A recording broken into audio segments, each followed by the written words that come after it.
I'm back with another Borderlands video, and this time we're jumping back into Borderlands 2. Now, being a completionist, and trying to do all achievements in games, means that sometimes I don't get to finish everything a game has to offer.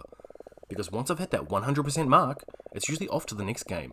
Even with amazing games, like Borderlands 2. And I'm not insane. My mother had me tested.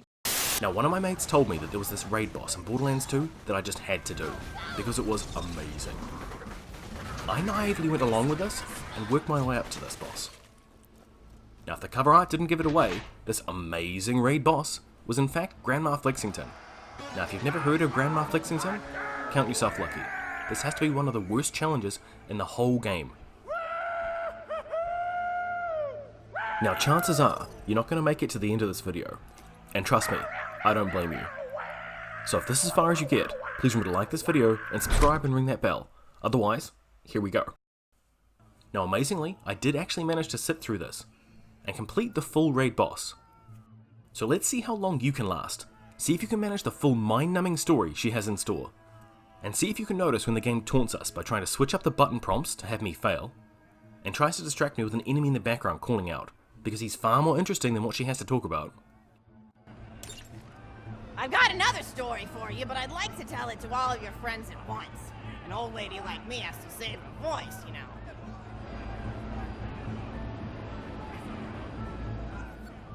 Oh, you still want to talk with me? How incredibly sweet of you.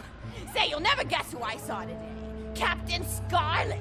She was robbing my retirement home with a few other brigands, and I recognized her from her wanted poster, and I said, "Oh, hey, you fought the Vault Hunter, didn't you?" And she bowed all elegantly and said something like, "Indeed I did, madam," and said that you were really good at fighting, and that you beat her fair and square.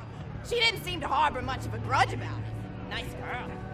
You should think about meeting up with her again if you're not shacked up with anybody, you know? I mean, of course, you probably are. Gorgeous hunk of a vault hunter like you. I bet you're beating away suitors left and right. Look, you're blushing. Oh, I could just eat you up. Mr. Torgue was so scared of trying to get a date for such a long time. He used to go to parties in high school and just stand in the back without talking to anybody. I am an introvert! I tried to tell him, I said, don't worry about chasing love. If you chase your dreams, then love will follow. See, that's the thing people don't get. You watch Echo films and they're just awful. They teach you that the only way to be with someone is just to pursue them over and over until they decide they like you. In reality, you know when you like someone almost immediately. You can't really convince somebody to fall in love with you. You just look like a stalker. But if you do things that you're interested in, like making guns that explode or killing mercenaries, then people will see that confidence and skill you have and they'll be attracted to it. There's always a fine line between that kind of confidence and narcissism, you know? There's nothing worse than somebody who wants to be famous. I remember when Mr. Torgue first sold his weapons tech to that board of directors, he was pretty egocentric for a while. Taking pictures of himself and posting them to the EchoNet all the time. Trying to hobnob with every celebrity that used his weapons. He came back home one day with a supermodel under each arm, and I said, "Mr. Torgue, what are you doing? You've lost sight of who you are. It's been weeks since you actually created a new gun," I said. And it was true. He'd been more obsessed with being well known for doing something great than with actually doing something great. It was a dark point in my life. Thankfully, High Five listened to me and got to work on what would eventually become the Kerblaster. You a fan of the Kerblaster? That was always my favorite. That and the Flacker, which I know a lot of people hate. But there's more to combat than just brute efficiency in this old lady's eyes. Style counts for something. And there's nothing quite like filling the air with tiny little explosions. It's like a fireworks show, except the deaths aren't as sad and unexpected. Actually, that reminds me, now that you're here, I wanted to throw some ideas at you for feedback. I'm a playwright in my spare time, and I'm trying to write a story about an up-and-coming tournament fighter who tries to find love in a gladiatorial arena. And I figure you've got a lot of experience, so your feedback could really be valuable. So the play is called Broken Hearts and Broken Necks. Scene 1. Fade in on an arena just after a battle. Body part guards litter the stage.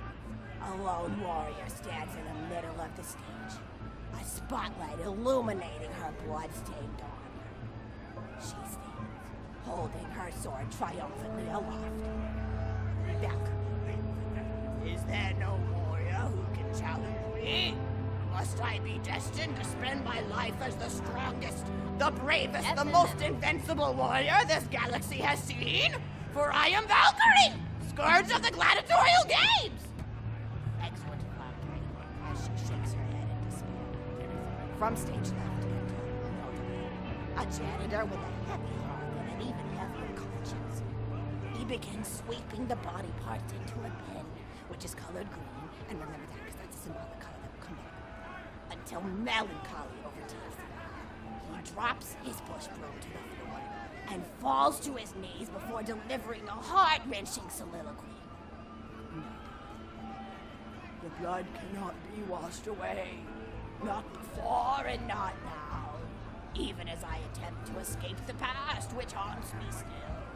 Must I live forever as a fraud, sweeping up the trash of others to hide my shame and avoid my pursuers? Must I forever remain on the periphery of joyful combat, ever watchful but never participating? Then, with a clatter of arms, Valkyrie re-enters the stage right. Valkyrie. Good morrow, lowly janitor. I heard a noise and thought it worth investigating. Oh, great Valkyrie, 'twas nothing but the wails of those souls you released from their bodies tonight. Souls that wail in agony as they fly upward to Valhalla. Fools! What have they to wail about? Their agonies are over, ended at the point of my sword. Mine, however, have only yet begun. For it is lonely at the top, and an unchallenged life is a boring one. No doubt, listen. If only I were able to tell her my true identity, I would give her a fight she would not soon forget. Back to Valkyrie. Yes, ma'am, boredom is the true tragedy. May you one day find challenge in combat.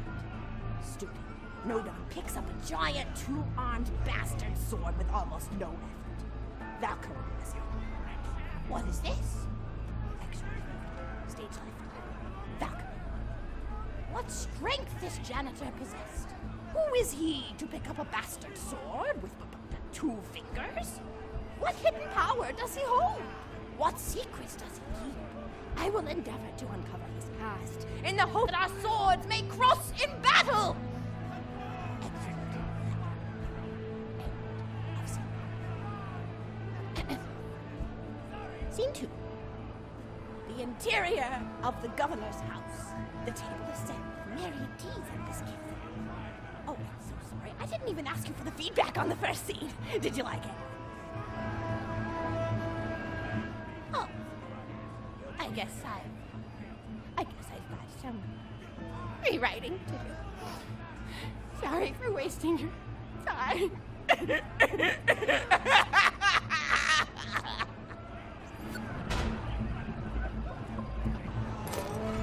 You're not busy, are Don't you? worry. I won't make you listen to that again. Just a sec.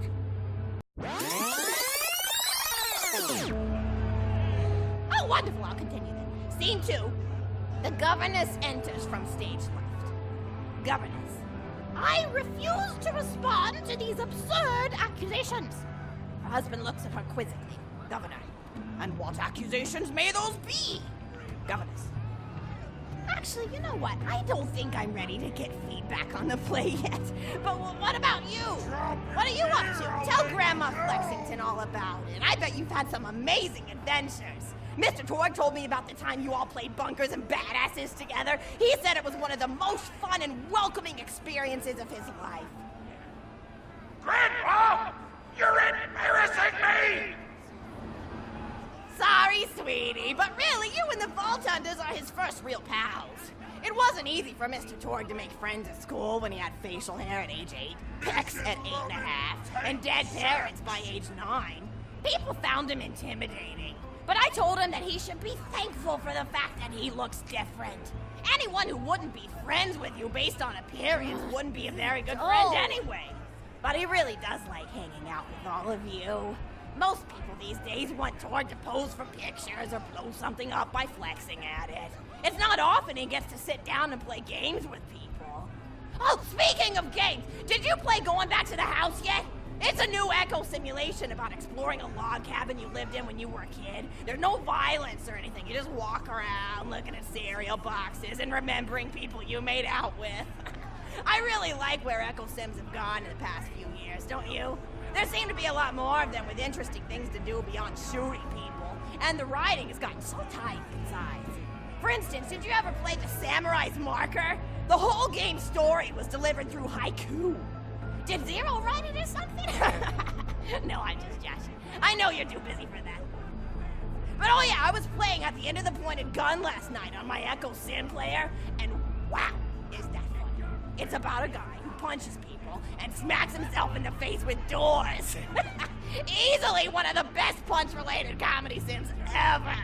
But oh, I'm really looking forward to this game called Robot Hunter Assault Squadron, which is this big randomized survival game about throwing bottles at trees and accidentally scaring birds. In the demo version, I scared a bird so hard it died. 10 out of 10 in my book. But what kind of things do you do for fun? You play any sports? You look like you might be into some of the more extreme stuff, like spine hurdling or psycho head volleyball. I knew an athlete a lot like you when I was younger. Her name was Nijo, and she was especially gifted at the giblet toss. That's an old pastime we had back when I was younger. Idea was you punch a convict, and then see how far you could make their viscera fly across a big field. You got points based on distance and the size of the viscera. She won the final round of the giblet toss championship by getting a left eyeball to cross the 300-meter mark. They said she was juicing with iridium, but I think they were just angry that she dethroned the reigning champ, misogynistic Jeff. People really liked him for some reason. Hey, what's your favorite food? Mine's burgers, personally. People look at you like you're a pleb or something when you say you like burgers, but just think of all the things you can do with them. You can change out the patty, play around with the toppings, change what sides you have. You ever had a burger with veggie chips? Gosh, I all but forgot about fries for about a year after I discovered the veggie chip combo. And I'm not a vegetarian or anything, but those veggie patties they make on the more upper class worlds are crazy good. Better than real meat if you cook it right. Mr. Torgue tried to be vegetarian once after he saw a fluff bear get run over by a truck. How long do you last again? 12 seconds! Barely even finished the word vegetarian before he lunged at a skag shoe I was holding in my left hand. Nearly lost a finger. Granted, he's always been partial to skag shoes or skag bacon. Don't know why, since I always felt like skags tasted like old tires and vomit. But to each his own. Taste is a funny thing. People say your taste buds get more refined as time goes on, but they actually get worse and worse. So when Mr. Torgue used to refuse vegetables as a kid, it's because he was actually tasting how awful they were. When we old folks eat vegetables, we're only okay with it because we can't taste all the gross vitamins and stuff. Granted, vitamins are what have kept me going for as long as I've been going. You get enough B12 in your system and you can headbutt a freight train without so much as a bruise. That reminds me, I need to get my pills ready for the rest of the week. I have one of those little metal containers split into different sections for each day. It's really helpful. And the sides are sharp enough that I can use it to ward off burglars if I need to. What else do I have to do this week? Probably head to the bazaar, pick up some frozen spider and flanks. Gotta bring my coat though, because it gets kind of chilly in the freezer section. What else do I need? Oh, I need Schwartzman's candy drops. Gosh, those are delicious. They're so smooth and sweet. Just thinking about them, I could go for one right now, couldn't you? Do you think you could go find me one?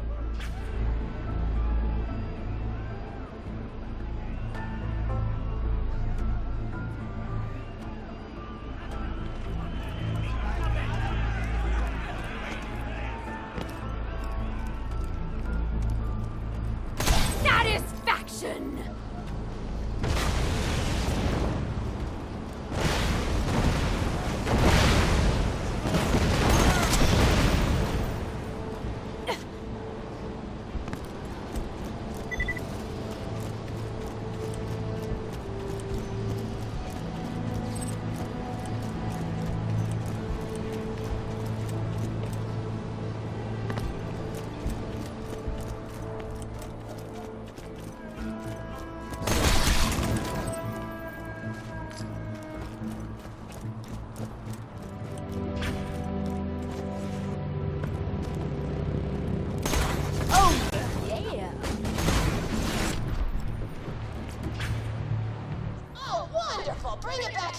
finish my story.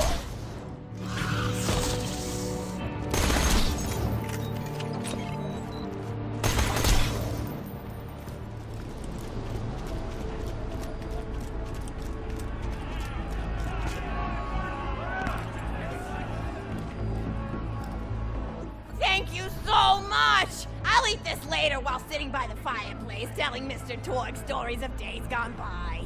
There's just nothing like a good roaring fireplace, is there? Something healing and safe. Maybe that's why our family likes explosions so much. They're basically just big fireplaces. Every explosion feels just like coming home. Oh, maybe that'd be a good slogan for the Torgue Corporation. Don't you think? High five? Oh, don't be silly. It's a wonderful slogan and you know it. I used to come up with slogans for a living when I was in my teens. I came up with the jingle for Professor Gunsight's Can't Miss Scopes. How'd it go again? Oh yeah! If you try to shoot but you miss a lot, then give Professor Gunsight's Scopes a shot. Ha! And then they played a gunshot sound effect and someone going, ah! It was cute. But gosh, I've been talking for a while now, haven't I? Thanks for bringing your friends to listen to an old woman ramble for a while. I can't tell you how great it is to have somebody new to talk to, especially a vault hunter. Oh, and one more thing. No, actually, that can probably wait. Just something about vaults and the end of the universe. Anyway, here.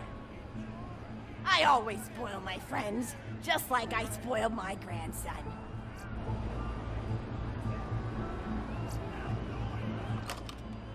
Enjoy it!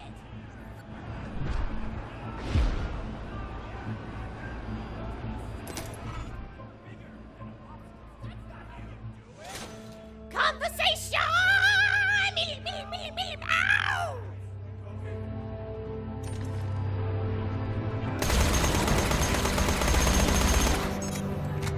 I mean, I highly doubt you guys are still there, but if you are, I hope you enjoyed this video. Catch you next time. All we ever set out to do was become monstrously famous with minimal effort, but